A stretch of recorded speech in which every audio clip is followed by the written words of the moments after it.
오늘 마태복음 9장 27절부터 31절 말씀을 우리가 읽었는데 두 소경의 눈을 뜨게 하시다. 이제 그렇게 제목을 달았습니다. 예전에도 이제 우리가 마태복음을 강의할 때도 상고했던 내용이죠. 그런데 이제 오늘은 과연 그때와 무엇이 다른가를 여러분들이 잘 살펴보셔야 돼요. 하나님께서 이제 말씀을 우리들에게 더 세밀하게, 더 깊게 주시고 있다라는 것을 깨달으시고, 그러한 말씀을 통해서 우리가 이제 심령 속에 하나님의 나라가 더 밝아져야 되죠. 오늘 기도 드린 말씀처럼 완전히 7등불이 켜져서 어둠이 조금도 없어야 될 것이고, 그렇게 하나님의 나라, 하늘나라가 우리의 심령 속에 온전히 이루어진 자가 되어져야 그리스도를 신부로 맞이할 수가 있게 되어지는 거예요. 어둠이 우리의 심령 속에 조금도 없다라는 의미는 어둠의 권세가 우리를 핍박하고 죽이고 혹은 미혹하려 한다 할지라도 흔들리지 아니하는 자가 되어야 되는 거예요. 그게 어둠의 구석이 없어지는 거예요. 그런 것에 의해서 주눅들고, 그런 것에 의해서 비굴하게 무릎을 꿇고, 또는 그런 것에 의해서 우리가 미혹당해가지고 한 발짝씩 세상으로 나가게 되어지면은 그거는 어둠이 무엇인지를 아직 모르는 겁니다. 어둠의 권세가 우리 심령 속에 여전히 남아있다는 의미예요. 그리고는 그와 같은 것이 무엇인지를 본인이 지금 모르고 있는 거예요. 그러니까 말씀이 우리에게 빛이요, 말씀이 우리에게 등불이라 성경에서 말씀하시잖아요. 그렇게 말씀을 들으면 들을수록 우리의 심령 속에 더 밝아져야 되고, 더 밝아지되 어디까지 밝아져야 되느냐? 마귀를 두신 하나님의 뜻과 마귀를 통해서 이루실 하나님의 구원의 섭리를 온전히 깨달은 자가 되어야 되는 거예요. 환난 날에 누가 이기죠? 환난을 통해서 이루실 구원의 뜻을 완전히 깨닫고 믿음으로 받은 자여야 이기는 거예요. 믿어야 이기는 거예요. 그냥 아는 것, 알죠? 마귀를 왜 두셨는지 알죠? 다 일반적으로 영적으로 조금만 하나님의 말씀을 영적으로 조금만 깊이 있게 깨달으면 마귀를 두신 뜻은 다 알아요. 마귀는 이미 심판받은 존재인데 여전히 활동하고 있는 것은 하나님의 자녀들의 구원을 위해서 두신 거예요. 다른 거 하나도 없어요. 그런데 그러한 하나님의 구원의 섭리가 막상 내게 현실적으로 다가오면 이것을 이긴다라는 것이 절대 쉬운 것이 아닌 겁니다. 좌절하고 낙심하고 또는 미혹당해가지고 세상으로 나가고 육에 속한 자로 전락해가지고 육신의 일락을 즐기는 것으로 빠지고 다 그러는 것이죠. 그렇게 그와 같은 자들은 환난 날에 전부 다 짐승표를 받고 끝나는 거예요. 그리고 어떻게 하여야 우리가 그것을 당당하게 이길 수가 있는가? 완전히 마귀의 역사가 무엇인지를 깨달아서 어둠의 구석이 조금도 없어야 되는 거예요. 우리가 요한계시록을 지금 12장을 상고하잖아요. 하늘에 전쟁이 있다. 그리고는 큰 붉은 용, 천하를 미혹하는 자가 그곳에서 쫓겨나갔다. 그 하늘이 어디냐? 그건 해를 입은 여자의 낳은 아들들의 심령이 그러한 거예요. 그렇게 어둠이 완전히 없어져야 되는 거예요. 여러분들의 심령 속에 그것이 완전히 없어져야 장차 환난 날에 딱 승리할 수가 있어요. 그러면 그렇게 승리하기 위해서는 어떻게 돼야 되는가? 하나님의 말씀이 더 세밀하게, 더 구체적으로 우리의 심령 속에 비춰져야 되는 거예요. 이 7등불이 켜졌다는 것은 완전히 다 밝아졌다는 뜻이고, 그것을 7눈으로 본다는 것은 그러한 하나님의 구원의 섭리를 깨달았다는 얘기고, 7뿔, 7능력이라고 성령을 이제 요한계시록에서 말씀하시잖아요. 그럼 7뿔 뭐예요? 권세죠. 이길 수 있는 권세가 주어진 거예요. 자녀가 되는 권세. 예수 그리스도를 영접함으로 말미암아 하나님의 자녀가 되는 권세가 우리에게 주어졌단 말이에요. 그렇게 마귀를 이길 수 있는 권세가 우리에게 주어진 거예요. 어둠을 물리칠 수 있는 권세가 우리에게 주어진 거예요. 뭘로? 말씀으로. 그러니 우리가 하나님의 말씀이 과연 예전에 들었던 말씀하고 또 무엇이 더 우리에게 밝아졌는가, 하나님께서 무엇을 더 비춰주고 계시는가를 구체적으로 여러분들이 듣고 깨달아야 된다 이겁니다. 오늘 말씀은 가만히 읽어보시면은 말씀이 단어의 논리적인 구성으로서는 하자가 있는 거예요. 어떻게 하자가 있는가? 두 소경이 다윗의 자손이여 하고 왔어요. 그런데 주님께서 뭐라고 말씀하시는 거 아니? 내가 이 일을 할 줄을 믿느냐? 이렇게 물어요. 소경이 뭐 때문에 왔어요? 이제 일반적인 상식적으로 얘기를 하면 소경이 주님에게 뭐 때문에 왔어요? 눈 뜨려고 온 거예요. 그러면 주님이 그럼 너는 네 눈을 뜨게 할 줄을 너 믿느냐? 라고 물으셔야 될 텐데 그렇게 묻질 아니하고 어떻게 물으셔요? 내가 이 일을 할 줄을 넌 믿느냐? 그러하오이다. 그러니까 또 뭐라고 말씀하셔요? 눈이 떠져라 이렇게 말씀하시는 것이 아니라 눈이 떠졌다고 말씀하시는, 눈이 떠졌다고 했어요? 눈이 밝아졌다고 했어요? 눈이 밝아졌다 이거예요. 그러니까 이것은 지금 소경을 앞에 놓고 주님과 소경과의 하는 대화가 논리적으로는 모순이요 맞지 않다 이겁니다. 그러면 그것을 성경에 기록하신 이유는 뭐예요?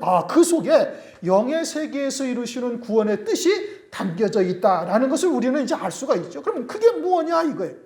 이제 그게 무엇인지를 깨달아야 되는 거예요. 그걸 깨달아야 하나님의 구원의 섭리를 우리가 더 깊이 깨닫게 되어지는 것이고, 소위 말하는 진리가 뭐냐라는 것을 아는 거예요.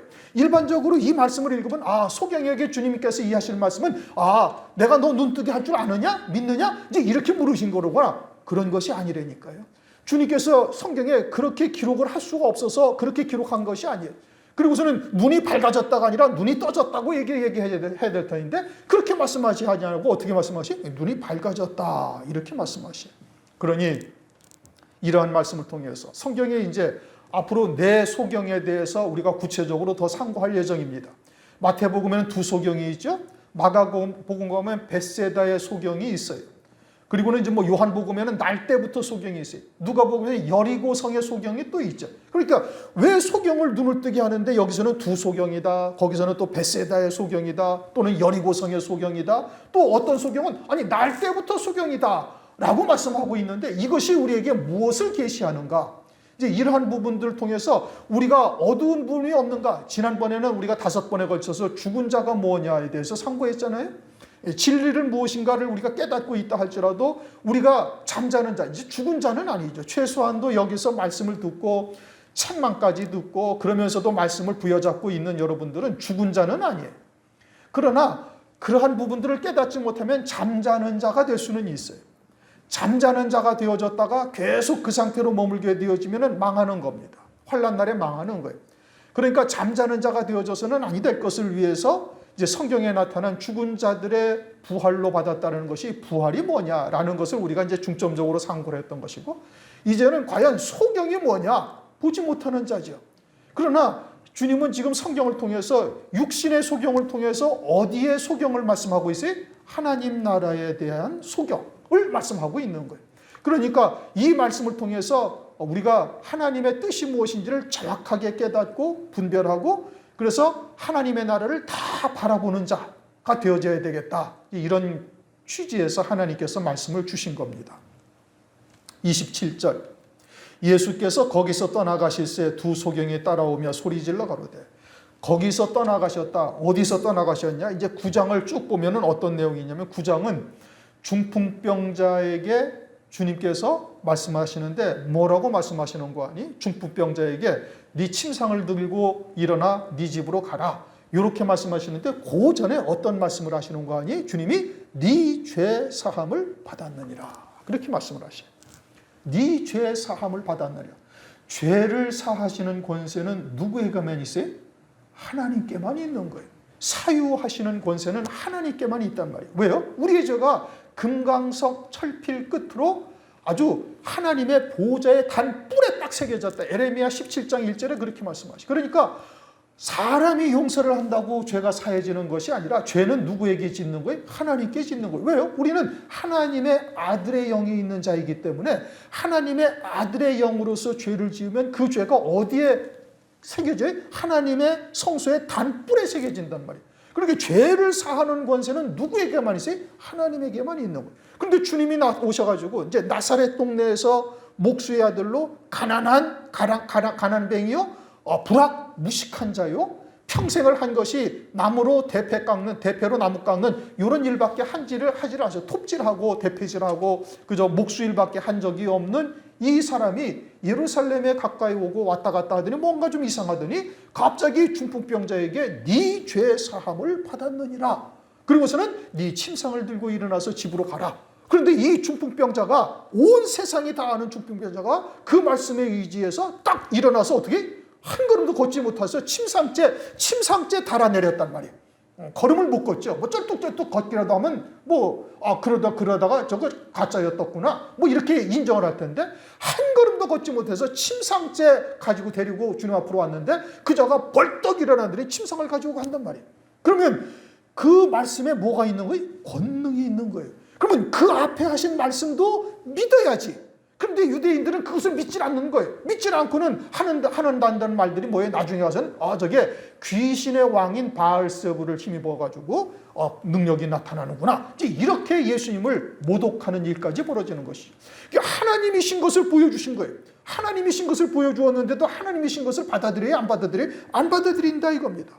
그러면서 주님께서 하시는 말씀이 나는 긍휼을 원하고 제사를 원치 아니하노라. 호세아서 6장 6절 말씀이죠. 그 말씀을 유대인들에게 하시고서는 너희들이 하나님의 말씀을 바르게 깨달아라. 하나님의 뜻이 무엇인지. 다시 말하면 하나님의 말씀을 유대인들이 가지고 있고 지키고 있지만 이 말씀이 뭔 뜻인지를 제대로 깨닫고 있지를 못하다 이겁니다. 이 진리가 무엇인지를 모른다 이런 뜻이에요. 그런 일이 하고 난 다음에 거기서 떠나셨다 이거예요. 거기서 떠나가실새 그때 누가 따라와요? 두 소경이 따라오면서 소리 질러서 구원해 주실 것을 부르고 있어요. 그런데 왜 소경을 두 소경이라고 했느냐? 이제 두 소경이라고 한 이유는 이것이 어디에서 우리에게 하나님께서 말씀을 이제 이 짝을 어디에서 찾아야 되는가? 이제 성경에서 말씀하시죠. 그냥 단순히 소경 두 명이었구나. 그걸 말하는 것이 아니다 이겁니다. 성경에서 그 두 소경이 의미하는 바가 무엇인가? 이것은 마태복음 15장 14절에 그 말씀에 짝이 있어요. 마태복음 15장 14절 그냥 두어라. 저희는 소경이 되어 소경을 인도하는 자로다. 만일 소경이 소경을 인도하면 둘이 다 구덩이에 빠지리라. 마태복음 15장을 가면 서기관과 바리새인들하고 주님과 논쟁이 벌어집니다. 아니 왜 당신의 제자들은 당신은 뭐 메시아다, 뭐 하나님의 아들이다, 뭐라고 얘기하면서 당신의 제자들은 왜 손을 씻지 않고 음식을 먹습니까? 그렇게 물으니까 주님께서 너희들은 장로의 유전으로 하나님의 계명을 폐하고 있다. 너희들은 이것을 이제 마가복음에 가서는 뭐라고 말하면 그것을 고르반이라고 얘기해. 고르반이라는 것은 자기 부모를 섬기기 위해서 드려야 할 제물을 부모에게 주지 아니하고 하나님에게 바치면은 그러면은 그것은 부모를 섬긴 것과 마찬가지다라고 장로의 유전을 만드는 거예요. 그런데 성경에서는 뭐라고 말씀하고 있어요? 부모를 공경하라고 십계명에서 말하고 있는데 너희들은 하나님의 계명을 사람의 유전, 사람의 계명, 장로의 유전을 만들어 가지고 하나님의 계명을 너희들은 폐하고 있다. 그러면서 너희들은 사람의 계명으로 하나님을 헛되이 경배하고 있다라고 책망하시는 장면이 마태복음 15장에 있어요. 그러고서 하시는 말씀이 너희는 소경이 되어 소경을 인도하는 자로다. 그러니까 인도하는 자도 소경이요, 뒤따라가는 자도 소경이요. 그렇게 되니까 어떻게 된다는 거예요? 다 구덩이에 빠진다 이겁니다. 유대인들이 예수님 당시에 율법을 아주 철저히 지키는 바리새파가 있어요. 그들은 아주 바리새인 5,000명을 양성해가지고 이제 절대 유대 나라가 멸망하지 않도록 그렇게 율법을 철저히 지키는 자를 둔 것이 바리새인들이고 또 한 파는 사두개파예요. 그들은 철저히 율법을 지키는데 율법을 지키는 이유가 이제 이 세상에서 복을 받고 무병장수하는 것이 신앙의 목적이 되어져 있는 것이죠. 그래서 사두개파는 천사도 믿지 아니하고 내세도 믿지 아니하고 영도 없다. 우리가 이제 내세를 믿지 않는 것이죠. 그러니까 예수를 믿으면서 율법을 지키면서 율법을 지키되 철저히 지키는 이유가 뭐예요? 세상의 복을 받고 병이 낫고 세상에서 부귀영화를 누리는 것이 목적이 되어져 있는 이제 신앙의 한 파가 사두개파이고 이제 또 하나는 바리새파였는데 이와 같은 자들을 가리키는 자들이 누구냐? 이제 서기관들이 가리킨다. 그런데 서기관들이라는 것은 이제 오늘날 목사를 말하는 거예요. 그런데 그들이 가리키는데 그들이 뭐라는 거예요? 그들이 소경이다 이겁니다. 주님이 보시기에는 너희들은 소경이다. 왜요? 하나님의 말씀의 뜻을 제대로 깨닫고 있지를 못하는 거예요. 이게 하나님의 말씀의 뜻이 무엇인지를 제대로 깨닫고 있지를 못하니까 말씀이 육신을 입고 오셔서 하나님의 뜻이 무엇인지를 전하고 있는데 자기들이 알고 있는 것과는 전혀 다른 말씀을 하고 있어요. 그런데 그 말씀에 권세는 나타나고 있다는 말씀이죠. 그런데 자기들이 알고 있는 말씀과는 전혀 다른 말을 하고 있으니 그들은 그리스도로 인정할 수가 없다 이거예요. 그래서 종국에는 예수님을 십자가에 못 박아 죽이는 일까지 벌어지고 있는 거예요. 무엇으로 인하며? 말씀은 있으되 사람의 계명으로 잘못 섬기고 있기 때문에 이와 같은 일들이 벌어지고 있다 이겁니다. 그리고는 그와 같은 신앙의 유형은 그대로 이어져서 오늘날까지도 이어지고 있고 오늘날도 소경을 인도하고 있다라는 것을 성경이 우리들에게 말씀을 하시고 있다 이겁니다. 그게 두 소경이에요. 유대 사회를 그림자로 계시해주고 있는 겁니다. 그런데 이 두 소경이 와가지고 주님에게 무엇이라고 불러요? 다윗의 자손이여 우리를 불쌍히 여기소서. 다윗의 자손이다 라는 것은 메시아라는 뜻입니다. 마태복음 1장 1절에 아브라함과 다윗의 자손 예수 그리스도의 세계다 이렇게 말씀하셨잖아요. 이렇게 아브라함의 자손이 이삭이 아니라 그리스도고 다윗의 자손이 솔로몬이 아니라 그리스도라는 말씀인 겁니다. 그러니까 그리스도는 메시아라는 의미죠. 메시아. 다윗의 자손이라는 것은 메시아라는 의미예요. 에레미야서 30장 9절을 보면은 이렇게 말씀하셔요. 너희는 너희 하나님 나 여호와를 섬기며 내가 너희를 위하여 일으킬 너희 왕 다윗을 섬기리라. 에레미야는 다윗 이전의 사람입니까? 이후의 사람입니까? 이후의 사람이죠. 수백 년 후의 사람이에요. 거의 한 500년 가까운 뒤에 태어난 자가 에레미야요. 활동할 때가 그때인 거예요. 그러니까 에레미야가 너희는 너희 왕 다윗을 섬기리라 라는 말씀은 그러면 과거에 있던 다윗, 한 500년 전에 활동을 했던 다윗이 다시 살아나가지고 이스라엘의 왕, 유대나라의 왕이 된다는 얘기입니까? 그런 얘기가 아니라 하나님께서는 아브라함에게 약속하셨던 메시아에 대한 약속이 있습니다. 내가 기한이 이르면 내가 너희에게 돌아오리라고 창세기 18장 10절에 약속을 하셨잖아요. 메시아에 대한 약속이에요. 창세기 3장 15절에 아담에게도 여자의 후손이 와서 뱀의 머리를 상하게 할 것, 메시아에 대한 약속이 있었죠. 그것이 쭉 이어져서 아브라함에게도 약속을 하셨고 그리고 다윗에게도 그와 같은 약속을 하나님께서 하신 거예요. 그래서 유다 자손에게 홀이 난다. 그리고 다윗에게 그와 같은 영원한 위를 약속을 하셨으니 다윗에게 영원한 위라는 것은 그것은 누구를 말하는 거예요? 그건 메시아를 말하는 것이죠. 그러니까 에레미야 30장 9절에 있는 너희 왕 다윗을 섬기리라는 것은 다윗이 다시 살아난다는 것이 아니라 다윗에게 언약하셨던 메시아 그리스도가 너희들에게 오실 것이고 그를 너희들이 섬기리라고 말씀하고 있는 것이죠. 그러면 이 두 소경은 나사렛 예수가 그리스도이신 것을 믿는 겁니까? 믿지 아니하는 겁니까? 믿는 것이죠.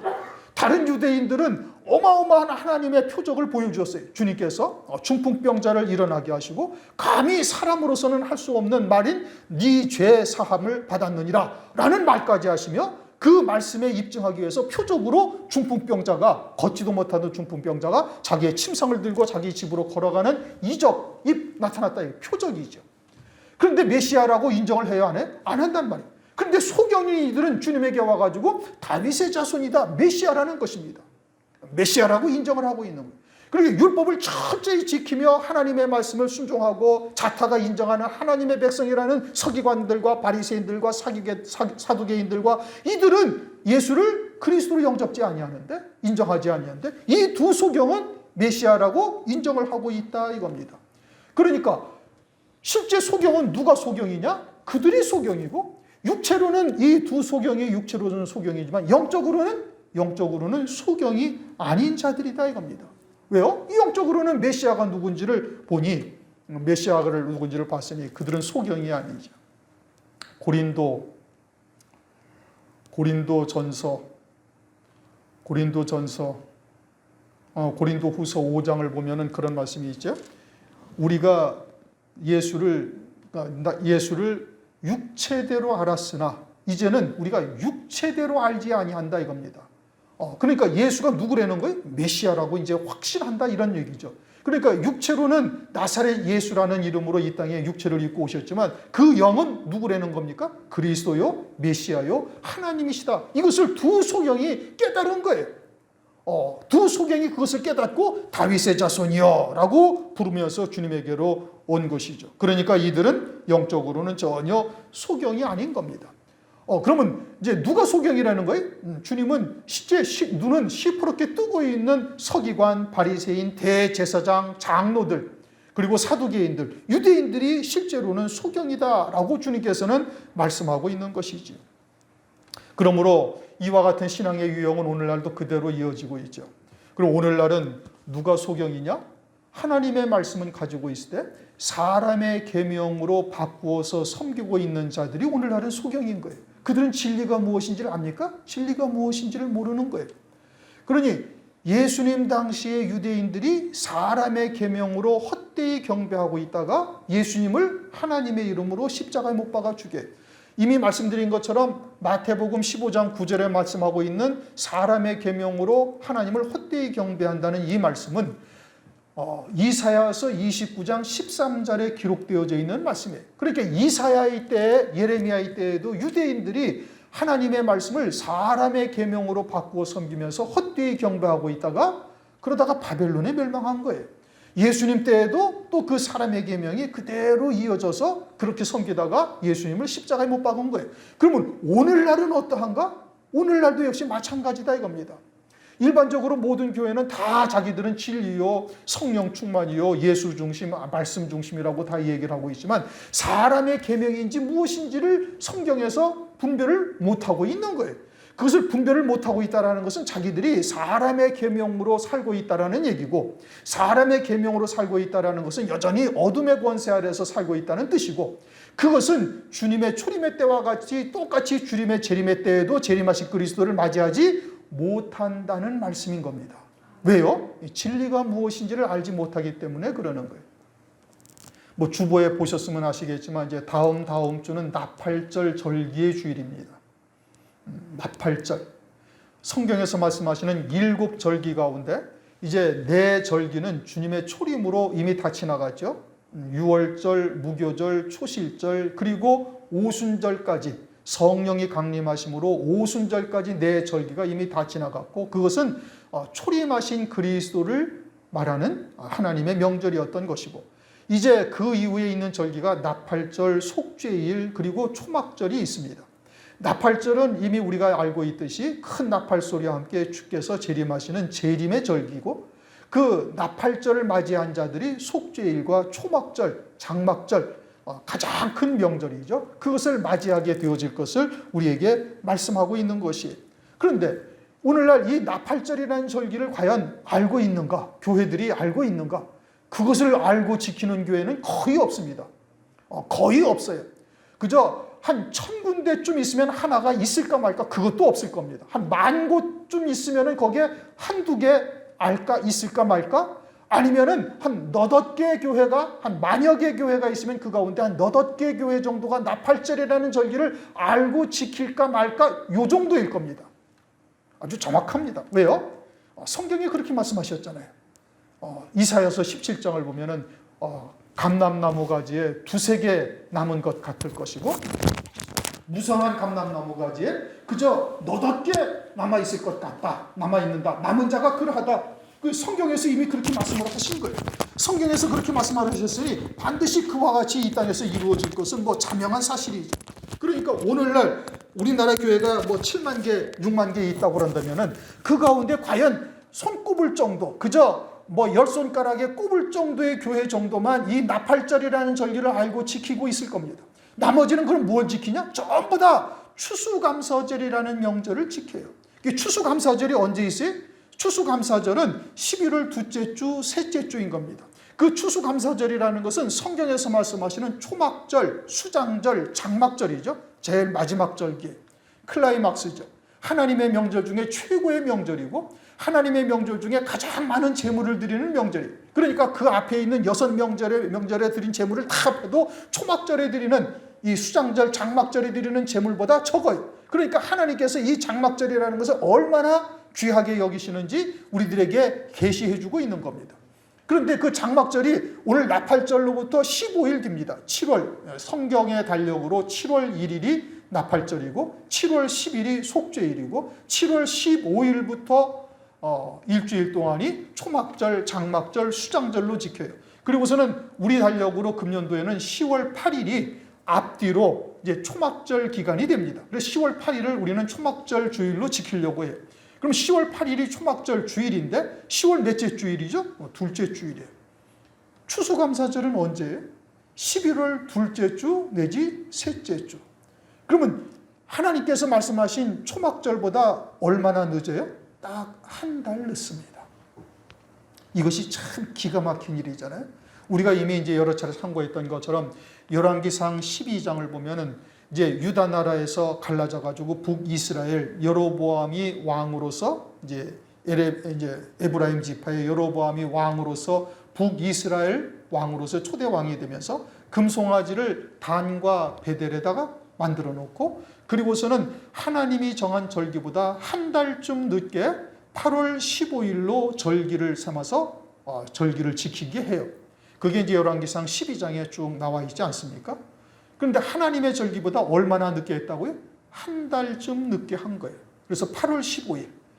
종교력으로는 우리 성경에서 말씀하시는 초막절은 며칠인데 7월 15일인데 8월 15일쯤 지켜서 하는데, 그들은 금송아지를 섬기는 자요, 금송아지를 새겨서 섬기니 그들은 하나님의 말씀을 자기들의 원하는 대로 만들어서 하나님을 섬기고 있는 자들이다 라는 것을 우리에게 영적으로 교훈하고 있는 겁니다. 그들은 신앙의 모든 목적이 어디에 있어요? 하나님의 이름을 부르고 있지만 재물신, 만몬신을 섬기는 자들이 되어져 있고, 이들은 환란이 되어지면 즉각 적그리스도를 경배하고 짐승표를 받을 자다라는 것을 우리들에게 영적으로 교훈하고 계시는 겁니다. 그런데 오늘날 교회들이 다 뭐를 섬겨요? 추수감사절, 더 나아가서는 성탄절이라는 절기를 지켜요. 이것은 태양신을 섬기는 절기지 예수께서 그날 이 땅에 오신 것이 절대 아니거든요. 그리고 설령 그날 예수께서 이 땅에서 오셨다 할지라도 그날을 하나님께서 명절로 삼아서 지키라고 성경에 기록하신 것이 없어요. 우리는 하나님의 기록된 성경 말씀을 믿음으로 받고 그 말씀을 따라 신앙생활을 해야 되는 것이지, 사람이 만든 절기를 지키는 것은 그것은 하나님의 말씀을 잘못 알고 있는 거예요. 그것이 바로 사람의 계명이죠. 그런데 오늘날 교회들이 다 어떻게 지켜? 사람의 계명으로 하나님을 헛되이 경배하고 있다. 이것을 지금 말씀하고 있는 겁니다. 소위 말하는 진리가 무엇인지를 깨닫고 있지를 못하는 것이죠.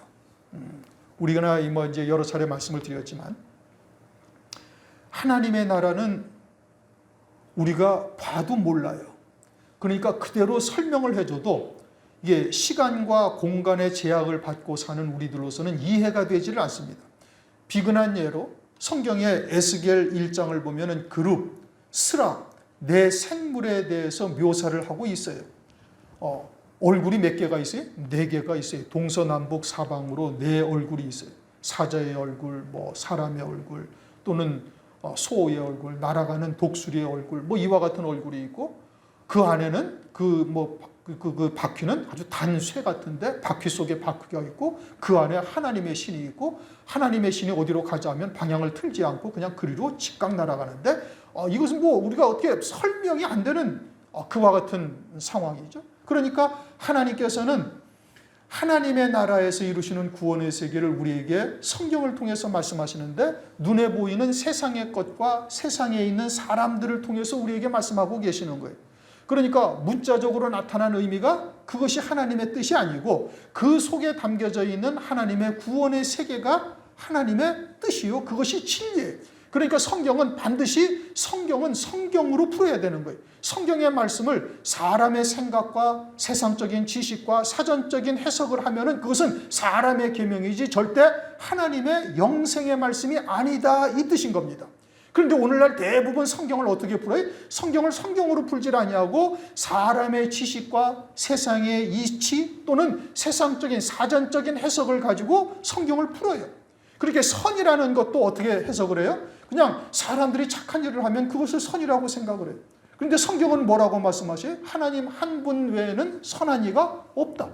마태복음 15장 18절 이하에 보면 사람의 마음에서 나오는 모든 것은 다 더럽고 악하고 살인, 간음, 회방, 도적질, 사기와 같은 것들이다 라고 딱 성경은 단언을 하고 있단 말씀이에요.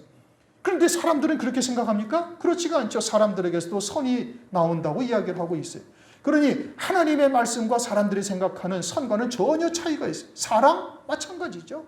하나님은 영원한 사랑을 말씀하시는데 사람들은 세상에서의 사랑, 육신적인 사랑, 물질적인 사랑, 이런 것을 사랑이라고 이야기를 하고 있다 이겁니다. 그러니까 하나님의 말씀과는 전혀 다른 이야기들을 하고 있어요. 그것이 곧 사람의 계명이다 이겁니다. 요한일서 2장 7절 8절을 보면은 그렇게 말씀하시잖아요. 이제 그리스도께서 오셔서 참 빛이 우리에게 비춰졌으니까 이제는 하나님의 말씀이 우리에게 새로운 계명이다.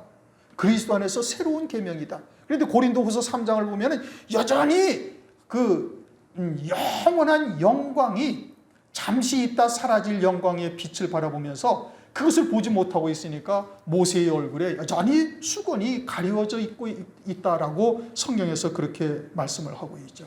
하나님의 말씀을 이와 같이 잘못 해석하는 것으로 인해서 하나님의 뜻이 왜곡되고 이것이 결국 어떤 결과를 초래하냐? 이제 추수감사절이나 성탄절과 같은 것을 통해서 절기, 주의 재림의 절기를 잊어버리게 만들고 그렇게 해서 결국은 주의 재림을 맞이하지 못하는 자들로 다 전락하게 하는 역사를 이루고 있음을 말씀하고 있는 것이죠. 성경은 그러한 것을 그리스도를 쫓는 것이 아니다. 골로새서 2장 8절에 말씀하고 있죠. 빌립보서 3장 18절을 보면 그리스도 십자가의 원수로 행하고 있다. 이 참 심각한 문제인 겁니다. 그런데 자신들은 하나님을 잘 섬기고 있다라고 생각을 하는 거예요. 그러니 예수님이 오셔가지고 진리가 무엇인지를 증거하는데 자기들이 알고 있는 하나님의 말씀과는 전혀 다르니까 그리스도로 영접을 못하는 거예요. 재림의 때도 어떻게? 마찬가지죠. 똑같은 일이 또다시 반복되어 일어나게 되어질 것을 말씀하고 있는 겁니다. 두 소경은 다윗의 자손이다. 그들은 영적으로는 소경이 아닌 겁니다. 오히려 육신적으로는 소경이 아닌 서기관 바리새인들이 영적으로는 소경이 되어져서 그리스도를 못 알아보는 것이죠. 말씀이 육신을 입고 오신 주님을 못 알아보고 있다 이런 뜻입니다.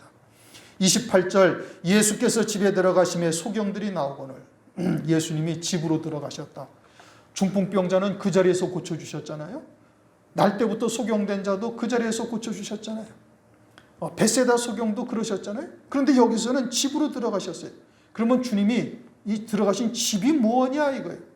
주님이 뭐 돈 주고 사셨는가? 마태복음 8장 20절 예수께서 이르시되 여우도 굴이 있고 공중에 새도 거처가 있으되 오직 인자는 머리 둘 곳이 없다 하시더라. 그러면 이 집은 어떤 집이에요? 일반적으로 말하는 집이 아니다 이겁니다. 이 집은 곧 복음과 진리의 말씀을 전하고 있는 교회를 의미하고 있고 그 교회가 곧 주님의 집이에요. 다시 말하면 진리의 말씀이 증거되는 곳에 주님이 계시는 곳이고 그곳이 주님의 집이고 그와 같은 곳은 반드시 이와 같은 소경된 자들의 눈을 뜨게 하는 역사가 있다라는 것을 말씀하고 있는 거예요. 누가복음 4장 18절에 은혜의 해가 전파되게 하시며 이제는 눌린 자, 포로된 자가 자유하게 되고 눈먼 자가 다시 보게 된다. 어디에? 주님이 계신 곳에. 그러니까 진리의 말씀이 있는 곳에는 반드시 이와 같이 눈이 떠져서 하늘에서 이루시는 구원의 세계가 보이게 되는 곳이다 이겁니다. 그것을 집이라고 말씀을 하고 있는 거예요. 그러니까 주님의 집은 반드시 복음과 진리의 말씀이 있어야 되는 것이고 이 마지막 때에는 재림하실 그리스도를 맞이할 길이 어떠한 길인지를 전할 수 있는 곳이 되어야 되는 겁니다. 그게 참된 집이죠. 그것이 참된 교회가 되는 겁니다. 마지막 때에는 사람의 계명으로 사는 자들은 재림하신 그리스도를 절대 맞이할 수가 없어요. 이거는 초림하신 그리스도를 통해서 우리가 그림자로 계시하고 있는 겁니다. 그러면서 집으로 들어가셔서 예수께서 이르시되 내가 능히 이 일 할 줄을 믿느냐 대답하되 주여 그러하오이다. 이제 서두에도 말씀드린 것처럼 주님이 사실은 어떻게 물으셔야 논리상 합당한 질문이에요? 내가 너 눈을 뜨게 할 줄을 너 믿느냐? 이렇게 물으셔야 합당한 질문이에요. 그런데 다윗의 자손이여 라고 온 소경에게 주님께서 뭐라고 말씀하시? 내가 이 일을 할 줄을 믿느냐? 그러하오이다. 그럼 주님이 하실 일이라는 것은 무엇이라는 거예요? 다윗의 자손으로서 행하실 일을 할 줄을 네가 믿느냐? 다시 말하면 십자가의 대속의 구속의 은혜와 부활 승천하셔서 보좌 우편 영광 중에 앉으시며 주님께서 참된 길이요 진리요 생명이신 것을 이 구원의 역사를 다 이루실 것을 네가 믿느냐라고 지금 묻고 있는 겁니다. 일반적으로 눈을 뜨게 하실 것을 네가 믿느냐 이런 의미가 전혀 아니에요. 다윗의 왜요? 다윗의 자손이라고 부르고 왔잖아요. 주님은 지금 마태복음 9장에서 중풍병자에게 뭐라고 말씀하셨어요? 네 죄 사함을 받았니라. 그 얘기는 누구만 할 수 있는 말씀이에요? 하나님만이 하실 수 있는 말씀이에요. 그러면 주님이 누구시라는 거예요? 중풍병자가 일어남으로 당신이 그리스도요, 메시아요, 다윗의 자손이요, 하나님의 아들이시라는 것을 유대인들에게 다 입증을 했는데 유대인들이 그것을 받아들여요, 안 받아들여요? 안 받아들이고 하는 말이 도리어 참나마도, 아니 이 불황무식한 작자가 지가 하나님과 같은 말씀을 하나님이라고 이야기를 하고 있으니 이놈은 죽어야 될 놈이다 라고 생각을 한다 이겁니다. 왜요? 사람의 계명으로 살고 있으니까. 다른 말로 하면 진리가 무엇인지를 모르는 거예요. 하나님의 말씀을 그냥 문자적으로만 해석하고 사전적으로 해석을 하고 세상의 이치대로 논리대로만 해석을 하는 거예요. 그러니까 하나님이 누구신지를 모르는 거예요. 그러니 말씀이 육신을 입고 오셨는데 알아봐요? 못 알아봐요? 못 알아본다 이겁니다. 그와 같은 자들은 쭉 이어져서 재림하실 때도 재림하실 그리스도를 역시 못 알아보는 역사가 또 있게 되어질 것을 그들을 통해서 우리에게 계시해 주고 있는 거예요. 그러면 주님께서 지금 이 일 할 줄을 믿느냐라는 것은 메시아로서 자기 백성들을 구속하실 이와 같은 일을 너는 할 줄을 너는 믿는가? 참된 구원의 길을 인도하시는 분이신 것을 너는 과연 믿는가? 라고 묻고 있는 겁니다. 그러자 소경들이 뭐라고 말해? 주여 그러하오이다. 능히 그렇게 행하실 것을 믿습니다. 그러므로 교회는 진리의 말씀이 있어야만 교회인 겁니다. 그것이 주님이 함께 하시는 집이고 그것을 통해서 이와 같은 소경들의 눈이 떠져서 하늘에 속한 자로 하늘에 예비하신 영광이 무엇인지를 볼 수 있는 자가 되어지는 거예요. 29절 이에 예수께서 저의 눈을 만지시며 가라사대. 주님이 눈을 만지셔요. 안수했다 이런 의미가 아닙니다. 마태복음 8장 10절을 보면 문둥병자에게 손을 대시니까 문둥병이 깨끗하게 낫죠. 또 마태복음 8장 15절에도 보면 베드로의 장모가 열병에 들려 누워 있는데 그 손을 주님이 만지시니까 열병이 떠나가게 돼. 여기서도 눈을 만지셨다. 요 헬라어 의미가 뭐냐? 헬라어가 이제 뭐 헬라어까지 이야기할 필요는 없겠지만은 하프토마이라는 헬라어 단어인데 이것은 등불을 켜다, 빛을 비추다 이런 의미예요. 그러니까 빛을 비추셨다라는 얘기예요. 그들의 심령 속에 하나님의 말씀이 등불이 되고 말씀이 빛이 되어져서 그들에게 비추셨다라는 뜻인 겁니다. 이게 빛이 비추어지면 어둠은 완전히 사라지잖아요. 여기도 이 불빛 등을 안 켜면 캄캄하죠. 빛이 하나도 들어오지 않아요. 그러나 등불을 켜자마자 어둠은 완전히 사라지는 거예요. 그러니 하나님의 진리의 말씀이 빛이요 등불이 되어져서 우리의 심령 속에 켜지게 되어지면 어둠은 완전히 사라지게 되어진다. 마귀에 잡혀서 종으로 살던 하나님의 백성에게 진리의 빛이 비춰지면은 어둠의 권세가 완전히 물러가게 되어지고 자유하게 되어지는 거예요. 그러니까 진리를 알지니 진리가 너희를 자유케 하리라고 말씀하는 겁니다. 그러므로 여기서 눈을 만지셨다라는 것이 안수했다라는 뜻이 아니에요. 주님은 전능자이시니까 그냥 말씀만 해도 소경이 눈을 뜰 수 있어요. 나흘이나 지나서 다 썩어 문드러진 나사로를 말씀 한마디로 다시 소생시키시는 주님 아니셔요? 그런데 소경 눈에 뜨는 하는 것을 굳이 안수를 해야만 하는 것이 아니다 이겁니다. 그러니까 이러한 말씀을 통해서 우리에게 영적인 계시를 하고 있는 거죠. 하나님의 말씀의 빛이 우리 심령 속에 비춰지게 되어지면 어둠이 물러가게 되어지는 역사가 나타나게 되어질 것을 말씀을 하고 있는 거예요. 그러니까 이제 이 두 소경이 그러하오이다 라니까 너희 믿음대로 되라. 그렇게 해서 믿음대로 되니 참된 생명의 길을 보는 것이죠. 복음과 진리의 말씀을 통해서 이제 참된 생명의 길을 볼 수 있게 되어지는 거예요. 그러니 주님의 집인 교회는 반드시 이와 같이 선포하는 말씀이 이런 참된 생명의 길을 보여주는 곳이 되어야 되는 겁니다. 어둠에 쌓인 그들의 심령 속에 진리의 빛이 비춰지는 곳이 되어야만 되는 거예요. 그러면 마지막 때 금초 때의 교회는 어떠한 빛이 비춰져야 되는가? 어떠한 생명의 길을 제시해야 되는가? 재림하실 그리스도를 맞이할 생명의 길이 드러나야 되는 거예요. 그 길을 정확하게 들춰내고 그리고 그 길로 인도하는 곳이어야만 금초 때의 교회가 되어지는 것이죠. 그리고 그와 같은 곳에서 재림하실 그리스도를 맞이하기 위해서는 끝까지 남은 자가 되어야 되는 겁니다. 성경에는 베드로전서 1장 5절 이하를 보면은 이 마지막 때에 말세에 나타내기로 은혜를 입기로 예비하신 심령들이 있는데 그들에게는 하나님께서 여러 가지의 시험이 있을 것과 불같은 믿음의 시련을 지나가야 할 것을 말씀하고 있고, 그렇게 되어져야 주님께서 이 땅에 재림하실 때 존귀와 영광과 칭찬을 얻게 된다라고 분명히 말씀하고 있어요. 여러 가지의 시험이 여러분들에게도 분명히 다가옵니다. 불같은 믿음의 시련이 여러분들에게도 분명히 다가옵니다. 그러나 일곱 등불이 켜진 자들은 그 어둠의 권세가 무엇을 위함인지 아는 자가 되어지니까 육신적으로는 고통스럽고 힘들고 또는 어려움이 있다 할지라도 능히 이기는 자가 될 수 있다라는 것을 우리들에게 교훈하고 계시는 거예요. 빛이 비춰지면 어둠은 물러가게 되어지는 거예요. 그래서 30절에 뭐라고 말씀하시죠? 30절 읽어보시죠. 시작. 그들의 눈이 밝아진지라. 아멘. 눈이 떠졌다가 아니라 어떻게 됐다? 밝아졌다. 밝아졌다라는 것은 어둠이 완전히 사라졌다. 그러니까 진리의 말씀이 그들에게 비춰짐에 마귀를 통해서 이루실 하나님의 구원의 섭리가 무엇인지를 안다 이겁니다. 환난 날에 적그리스도를 두시고 거짓 선지자로 미혹의 역사를 하면서 그들을 통해서 한때 두때 반때 성도의 권세가 깨어지게 하는 이와 같은 일들은 무엇을 위함이죠?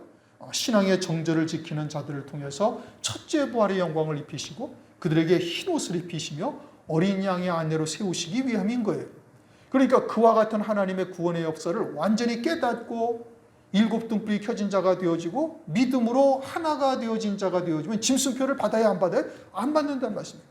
오히려 그와 같은 것을 소망하며 승리하는 이기는 자가 되게 되어지는 것이죠. 그래서 그들의 눈이 밝아졌다라고 말씀하고 있는 겁니다. 그러면서 예수께서 엄히 경계하여 말씀하시되 삼가 아무에게도 알게 하지 말라. 왜 알게 하지 말라라고 이야기를 하시는가? 영적으로 소경된 자들이 보기에는 그냥 눈이 떠진 이정만 보게 되는 것이고, 그런데 예수님을 그리스도로 인정을 할 수가 없으니까 뭐라고 얘기해? 바알세불의 왕을 힘입어서 이와 같은 일들을 행하고 있다. 귀신의 왕을 힘입어 이와 같은 일을 행하고 있다. 하나님을 귀신으로 몰아붙이는 이러한 웃지 못할 일들이 벌어지게 되어지는 것이죠. 또는 그냥 이정만 보는 거예요. 오늘날 은사죠. 그냥 육신의 병을 고치고 세상에서 복되게 하는 것으로만 아는 겁니다. 누가? 예수 그리스도가, 하나님이. 그래서 하나님의 신령한 구원의 역사를 전혀 보지 못하는 소경된 자들이 이렇게 볼 것이기 때문에 이야기를 하지 말라. 31절 저희가 나가서 예수의 소문을 그 온 땅에 전파하니라. 이게 소경들은 자신의 눈이 떨어진 이 어마어마한 이적을 그냥 입 닫고 있을 수가 없죠. 여러분들이 어디서 좋은 약을 먹고서 그 고통받던 고통에서 쉽게 딱 해결이 되어지고 벗어나게 되어지면 막 돌아다니면서 선전하잖아요. 마찬가지로 이 소경됐던 자가 눈이 뜨고 나오지 이보다 더 큰 이적이 어디 있어요. 그러니까 어떻게 나가서 온 땅에 전파했다. 여러분들의 마지막 때 이루실 구원의 세계를 깨닫고 우리를 위해서 예비하신 영광이 어떠하다라는 것을 본 자가 되어진다면 전파하지 아니할 수가 없다 이겁니다. 이 두 소경은 다윗의 자손이라고 불렀어요. 이것이 이 말씀의 아주 중요한 포인트인 겁니다. 메시아다 이겁니다. 다른 사람들은 어마어마한 표적을 보고도 인정치 못하는데 두 소경은 보고 있는 거예요. 그러니까 육체적으로는 소경이지만 영적으로는 소경이 아닌 거예요. 그러니까 주님께서 왜 눈을 뜨게 하셔요? 그들의 영은 하나님의 나라를 다 보는 자다라는 것을 육신의 눈을 뜨게 하셔서 그것으로 그 영이 눈이 떠진 자라는 것을 나타내신 것이다 이 뜻인 겁니다. 나사로를 다시 살리셨잖아요. 왜 살리셨어요? 그는 영원한 생명으로 살리시는 그리스도이신 것을 나사로를 통해서 보여주신 거예요. 오늘날 우리들이 이와 같은 하나님의 말씀을 우리가 듣고 있다는 것이 엄청난 하나님의 복이죠. 그러한 하나님의 구원의 섭리를 우리가 깨닫고 믿음으로 받았다면 어떻게 해야 돼? 온 천지에 나가서 증거할 수 있는 자가 되어야 되는 겁니다. 마태복음 10장을 보면 10장 1절과 8절에 그렇게 말씀하시잖아요. 제자들을 둘씩 짝지어서 주님이 가실 길을 앞서 보내시면서 주님께서 하시는 말씀이 너희들에게 주님께서 권세를 주시는데 죽은 자를 살리고 문둥병자를 고치고 귀신을 쫓아내며 약한 것들을 고치시는 권능을 제자들에게 주시니라. 그것이 헬라어의 시제가 아직도 미완료로 계속 주고 계시다 이 뜻인 겁니다. 누구에게? 제자들에게. 그래서 나가서 고치라. 병든 자를 고치고 문둥이를 깨끗이 하고 죽은 자를 살리라. 그리고 주님이 오신 뜻은 이와 같이 눈먼 자를 다시 보게 하고 눌리고 포로된 자를 자유케 하는 것이다 라고 말씀하고 있어요. 그럼 오늘날 그와 같은 주님의 집이요 참된 교회는 어떠해야 되는가? 바로 이와 같이 눈먼 자를 다시 보게 하며 죽은 자를 살리며 문둥병을 고치는 역사가 오늘날도 계속되어져야 되는 거예요. 그것이 없으면 그건 가짜죠. 그건 하나님의 종이 아니에요. 하나님의 보내신 자가 절대 아니다 이겁니다. 특히 이 마지막 때에는 이제는 재림하실 그리스도를 맞이할 그 참된 생명의 길을 제시하는 곳이어야만 참된 교회. 왜요? 이제는 때에 따른 양식을 나눠주는 종이 복이 있다라고 성경에서 말씀하고 있으니 이 마지막 때의 때에 따른 양식이 뭐냐? 그것은 재림하실 그리스도를 맞이할 말씀이어야말로 진리 중에 진리요 참 가운데 참이 되는 겁니다. 진리의 한가운데로 인도함 받는 자가 되는 것이죠.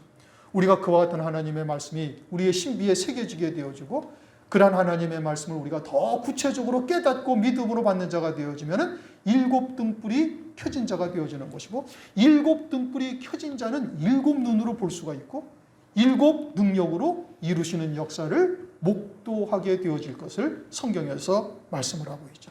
그와 같은 믿음의 자리에 우리 모두가 다 이르시기를 주의 이름으로 축원합니다. 기도하겠습니다. 하나님 아버지 감사합니다. 오늘 마태복음 9장을 통해서 두 소경이 주님을 다윗의 자손이라 부르심과 또 내가 이 일을 할 줄을 믿느냐 눈이 밝아진지라 라는 말씀이 문맥상 논리적으로는 맞지 아니하는 말씀인데 이를 통해서 우리에게 영적으로 교훈하시는 바가 무엇인지를 깨닫게 하심을 감사를 드립니다. 이러한 말씀을 통해서 우리가 더욱 밝아진 자가 되게 도와주실 뿐 아니라 일곱 등불이 켜진 자가 되도록 진리 가운데로 인도하여 주시옵소서. 더 하나님의 말씀을 세밀하고 구체적으로 깨달아서 어둠의 구석이 조금도 남아있지 않게 하셔서 우리에게 다가오는 여러 가지의 일들을 통해서 이루실 하나님의 구원의 섭리를 깨닫고 오히려 감사하며 기뻐하며 달려갈 수 있는 저희들 되도록 은혜를 더하여 주시옵소서. 그러므로 환난 날에 그와 같은 적그리스도의 권세를 넉넉히 믿음으로 승리하는 저희들 되도록 역사하여 주시옵소서. 예수 그리스도 이름으로 감사하며 기도드리옵나이다. 아멘.